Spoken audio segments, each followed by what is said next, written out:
ئەو گۆرانیە بۆ کاکە دیاری قەراسنجی و کاکە ڕابەر زیارەتی خۆشەویستە بۆ کاکە دیار و کاکە ڕابەری خۆشەویست.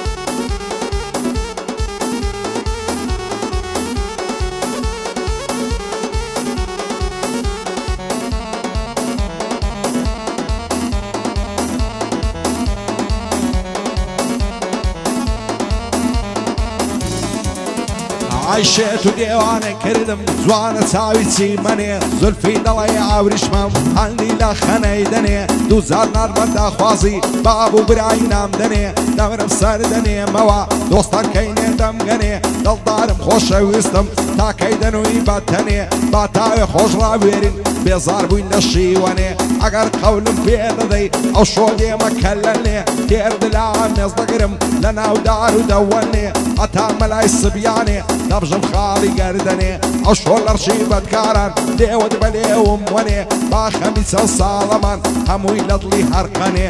پایەدار بێ دیار بەندە بەندەندا دەنێ دیار قەراسنجی لۆتۆ بە تاقی تەنێ ڕابەری زیارەتی هەر دڵخۆش بێ پێ بکەنێ بۆ ڕابەر و دیارە دیار بەگایەی وەنێ دیار بەگایەی وەنێ بێنە و بابم بێنم ئەو گەر نەزەر دەی بێنم قوربانی دەسر و قەلبم سەر چۆپی ڕای وەشێنم کاوانێ ماڵە گەورەی مەردەڵەکەم بەشێنە دیار زیارەتی دیار قەراسنجی بژی مەردی بێوێنە لەگەڵا و کاک ڕابەرەی وایە لێچیان مەستێنە و وایە لێچیان مەستێنە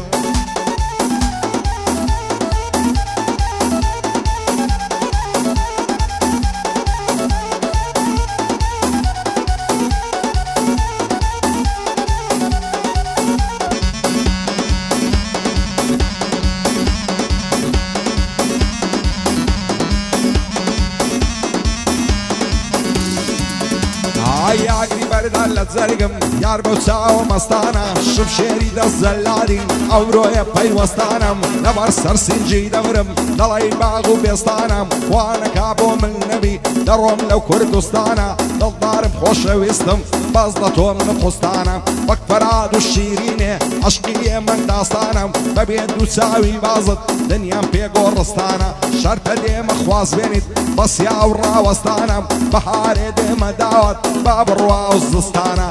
دیار قەراسنجی بۆی دەڵێم بەو دۆستانە لەگەڵ کاک ڕابەری خۆی شێری کوردستانە چون کاک دیار لێرەبی من لە چیم نقستانە من لە چیم نقستانە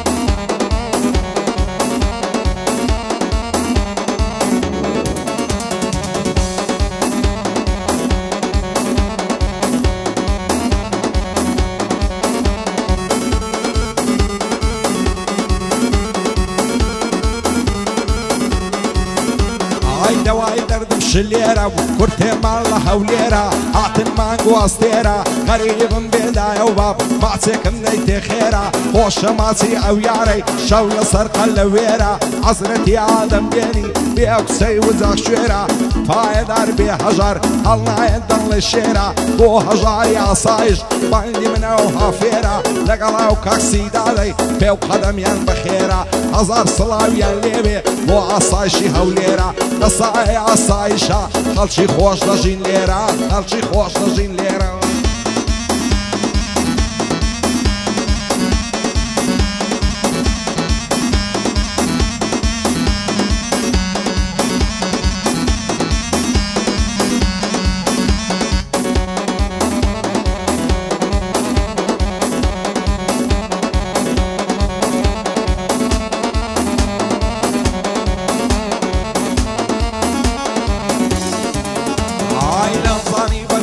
دڵی دەڕۆی بێمەڵاوایی چیتر تۆ نابینمەوە هەتاکو ڕۆژی دوایی بۆ نەزانی لە دوای تۆ دەگرم گۆشەی تەنهایی هەموو دنیا لە پێشم دەبێتە تاریکایی تازە خۆشی نابینم لە بۆ هاتایی بۆ نەزانی گیانەکەم سەختە دەردی جودایی نەفرەت بێ لە زەمانەی پڕ درۆ بێوەفایی دوورم لە خۆشی و شادی دڵتەنگم لە خۆڕایی دیار قەراسنجی هەر دەژین بە تەبایی لەگەڵا و کاک ڕابەرەی دەیڵم مەتا کۆتایی بۆ هەژاری ئاسایش دەیڵم وەکو سەفایی لەگەڵا و کاک سیدادەی پێم نەڵەی لە خۆوایی بۆ ئای من گەردیە دەیڵم بەبێ ڕیایی شاری ئەحمەد گەردیە بچێت تەختی پاشایی بۆ ئیسماعیل گەردیە ئەو شۆدەیکەن یەکلایی ئەو شۆدەیکەن یەکلایی بێنە و بابم بێنە ئەو گەر نەزەر دەیبێنم قوربانی دەسرۆکەدم سەر چۆپی ڕای وەشێنە کابانێ ماڵە گەورەی مەت بەدڵەکەم مەشێنە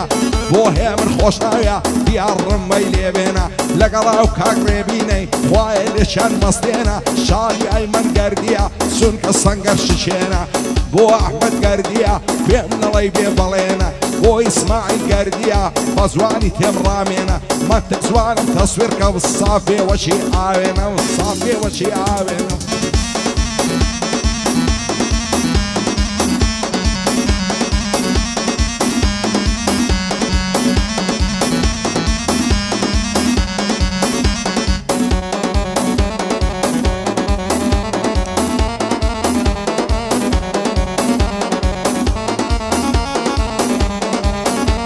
جوانی وەک تۆ نەدیتیم لە سلەیمانی و هەولێرێ هێن لە زەندی و زۆرزانم بە پیاوی ڕادەبوێرێ چی لە دڵی شێتم کەم ئەو جوانەی هێڵدە بژێرێ لە بۆم نایێتە جوانێ لەبەر کاچی ناوێرێ ئەو ڕۆگەلێن تووڕەیە خۆزگەم بە دوێنێ و پێرێ دووشەوە چاوەڕوانم نامەم لە بۆ نانێرێ دەترسێم بەجێم بێڵێ بڕوا و بەخوام بسپێرێ بۆ ماڵێ مام غەریبی وا چاکە ژێر ڕادێرێ بۆ ماڵێ مام غەریبی یا الله لەسەر خێرێ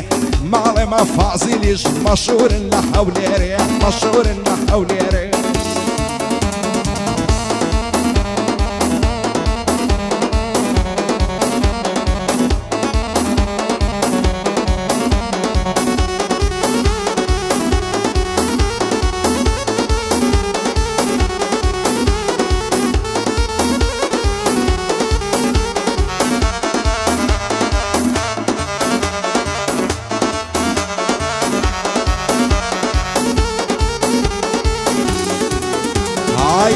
پەڕی تاوسێ لە جوانە کراسووکەوێ دەست هەڵ ناگرم لە باڵات یان دەبرم یان تۆم دەوێ نەحلت لای دڵی شێتم بەبێ باڵات ناسرەوێ هەرچی دەکەم و ناکەم غەمی دڵم ناڕەوێ بەزە و کاتە دڵشادم ئەگەر چاوم پێتکەوێ خۆشە دەستت لەم لیکەم بێیتا مێزم شەوێ قەدم لە قەلدداڵێ لەوا لە شیرن خەوێ خاچی ئەو لێرم دەنێ بەبێ باڵات نامەوێ دەڵی کۆترە باریکەی نیشتویا لێرە و لەوێ ڕێبین دەستوری دایە لەیڵم تانی وەی شەوێ لەگەڵا و کاکێ منەی کوڕنیە توخنی کەوێ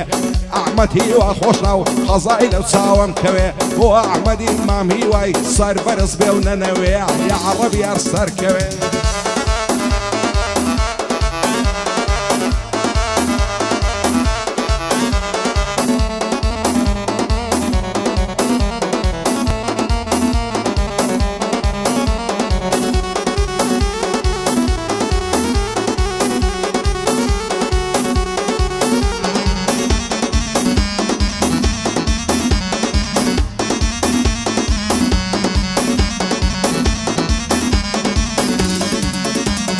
لێرە ماڵمان باردەکە دەڕوە بۆ بێژنگ بەسەر ناوێرم مەقچەی ماسکەم لەبەر پۆلیس و عەسکەر هانای بەبەر خوای دەبەم دووەمین بەبەر پێغەمبەر هەناسەکەم مەڵکێشە لای دڵم دەرچوو دوو کەر لاهی من دەسووتە ڕانیە و بتوێن و پشدەر ئەمامیان و ئاختەتەر کانی پاکە و ئاغزەلەر هەموو کەس دۆستی خۆی گرت ئەمن و تو خاکمان بەسەر بۆ ئەحمەدی مامی وای لە تۆ نابم بێخەبەر شادی هێ من خۆش ناویە ئاگای لێبێ پێغەمبەر لەگەڵ ڕێبن خۆشناوی لەنگۆ نابم بێخەبەر